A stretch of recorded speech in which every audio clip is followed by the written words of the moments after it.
எங்க சேனலை புதுசா பாக்குறவங்க சப்ஸ்கிரைப் பண்ணீங்க. ஓகே, இன்னைக்கு என்ன நைட் டின்னர் பண்ண போறீங்க? கோதுமை ரவா உப்புமா செய்ய போறோம். ஓகே, சொல்லுங்க என்ன இன்கிரிடியன்ஸ்? வெங்காயம் கட் பண்ணி வச்சிருக்கோம், பெரிய வெங்காயம் 2 கட் பண்ணி வச்சிருக்கோம். அப்புறம் பாத்தீங்கன்னா கருவேப்பிலை, பச்சை மிளகாய், தாளிப்பு பாத்தீங்கன்னா உளுத்தம்பருப்பு, கடலைப்பருப்பு, கடுகு போட்டாச்சு. கடுகு போட்டு பண்றீங்க. கோதுமை ரவா உப்புமா பண்ண போறோம், அதுக்காக கோதுமை ரவா எடுத்து வச்சிருக்கோம். கோதுமை ரவா உப்புமாவா?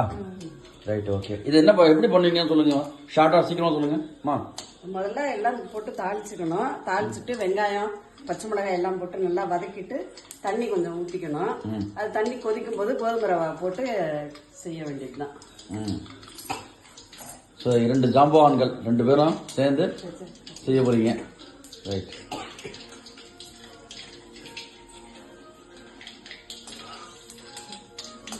ஓகே.